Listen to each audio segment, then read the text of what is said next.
Welcome to Islamic Life Coach School podcast.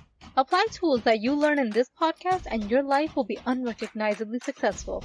Now your host, Dr. Kamal Akhtar. Hello everyone. Peace and blessings be upon all of you. I love doing nice things for people. I love being nice to people. I love that people can rely on me. I just love the whole idea of people being nice to each other. But there was a time when I was doing all of these things and I was doing it at the cost of myself. So it occurred to me, how do I teach people how to be nice without sacrificing yourself? And that's where the idea of this podcast came about. Being nice, going with the flow, not causing ripples in the groupthink, all go along with the personality trait of agreeableness. And I have a podcast on that topic called The Agreeableness Factor, which is episode number 119. But I'm going to build on some of the concepts that I talk about in that episode. But all of these concepts hold true in their own unique way and will make sense to you here. What I notice in my coaching practice as the main challenge that a Muslim woman faces is when a client says they've totally given up on the ideology of being nice. Because nobody cares for what they do. Nobody repays them. Everyone criticizes them regardless of what they do. And all they want is a little appreciation and a little acknowledgement. And just to be clear, if you don't want to be nice to anyone, no judgment on that. But I want to choose to be nice and like your reasons. If you decided you're not going to be nice to people, that's perfectly fine, as long as you like your reasons. But if you're deciding not to be nice because you're totally spent, then this is where your growth lies. And this is happening because you haven't mastered the art of how to be nice and how to keep it sustainable. So I'm going to outline what you need to keep in mind so that being nice doesn't burn you out. It doesn't come at the cost of your well-being. It does not obliterate you as a person. And it's not only sustainable but refreshing and rejuvenating. And then you can choose if you want to or don't want to be nice. I always want you to make your decisions, so however you choose to show up in your life, you do it from a higher intentional place of awareness. In this podcast, I'm going to be speaking in the first person, and I invite you to create your own emotional safety, and I'm going to do the same for you. And if something makes sense, let it sink in and let it create change. But if your body immediately reacts and rejects the notion, out of the fear that you've been making these mistakes and it sounds way too familiar, I want you to offer yourself some space, explore, hold yourself in grace, and be curious. So this is my invite to you to create emotional safety before we dive into this podcast that I mostly talk about in first person. I'm going to be listing some obstacles that get in the way of being nice, and how these obstacles create such an expensive toll on your body and personality. Obstacle number 1. It arises from playing the role of the pleaser, having the thoughts like, I'm doing what I think others expect of me. I don't want to give too much attention to my feelings because what I feel is unimportant. I just want to quietly mold into shape what I think will fit into spaces that others have left open. I just want to play a part where I don't want to change the script too much. Like when I want to be the community leader, I want to serve on the board, I'm eager to just fit in. And that is going to be my chance to belong. But instead what happens is instead of finding my own spotlight, I turn myself into an eternal understudy, the one learning the language, the customs, the culture of the workplace. I'm the one who's always there with a reassuring smile, the one who never says no. I'm the one who hears whispers of board positions opening up, spaces where I know I could shine. But instead of stepping forward, I shrink back, telling myself that what I want doesn't really matter. If you're being nice with this type of an obstacle, it's not going to be sustainable. The second major challenge and obstacle is I find myself wrestling with this haunting feeling that I'm not enough. It's like a shadow that follows me, whispering that I need to prove my worth.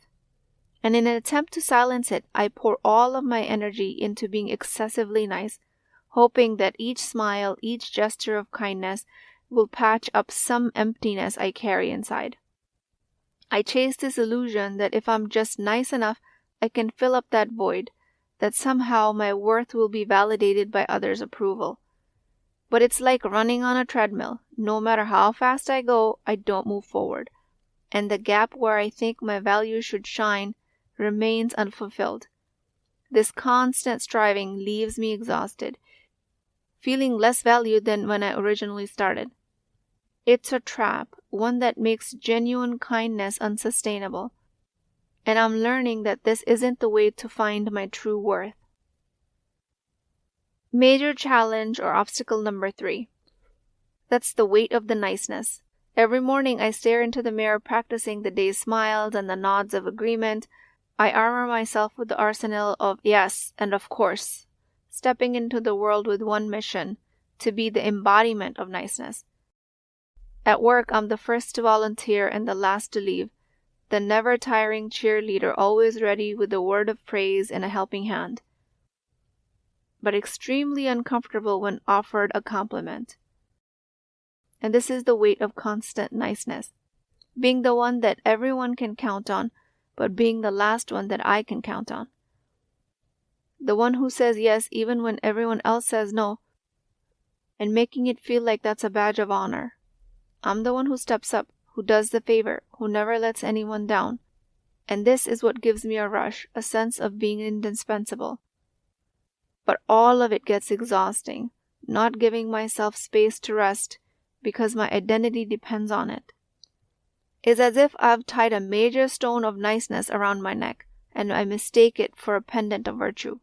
But this pendant of virtue, this badge of honor, is heavy and presses down on me with an unrelenting force. I don't allow myself pauses or the grace of no, for the fear of losing the rush, the sense of the worth that comes from being the reliable one. In my pursuit of perpetual niceness, I've unwittingly chained myself to an expectation of perpetual people-pleasing. This niceness that was my joy and pride now becomes a prison. Challenge number 4. There is no balance between external expectations and internal truth. While I'm trying to be everything for everyone, I lose sight of how my own voice matters. There's this inability to create a balance between being nice to others and being nice to myself. And burning out because of this, is that the real reason that I don't want to be nice? Surely I can learn this balance, because all I have to remember is that I can't let the act of agreeableness overshadow my authentic value of politeness. This balancing act that I'm on, tipping the scales always in favor of others, comes with a hidden cost of the risk of losing the essence of my kindness. Do I really want my generosity to be the reason I can no longer be nice? Surely I can strike a balance, because I know it's within reach. I can be that person who's kind to others without forgetting to be kind to myself. If I let my own need to be agreeable sink my own ship, then the real value of politeness, the genuine warmth of my actions, will drown with it. It's time to pull back the curtains of constant accommodation and let the light shine through of my own worth, my needs, my voice. It's time to navigate this life with a compass that's also tuned in to my own well-being. This niceness flowing inward as much as it is flowing outwards. Challenge number 5. The risk of always chasing. I chase an ideal of niceness. It's a standard that slips through my fingers because it's based on other people's approval, which I can't control. It's so interesting that I look for the approval, this stamp, in the other people's actions, which is utterly out of my control. The risk of chasing this overwhelming niceness is that it's elusive. It is a moving target with no predictable pattern. I catch myself running after this idea of being the nicest person around, like I'm trying to catch a cloud. That's impossible because it's not really up to me. It's sort of funny, but not really. How I hunt for that nod of approval, that thumbs up from someone else. But it's like trying to catch the wind. And the real risk of chasing this kind of niceness is that it's a mirage, always out of reach. It keeps changing, moving, and I can never quite predict where it's going to be next. It's exhaustive. Challenge number 6. I've come to the realization that the affliction of being overly nice is a survival instinct gone haywire. This level of niceness is a survival instinct to belong that's actually on steroids. It's a monster out of control, which was originally created for the purpose to ensure that I have connection and I'm not isolated and I have people in relationships around me.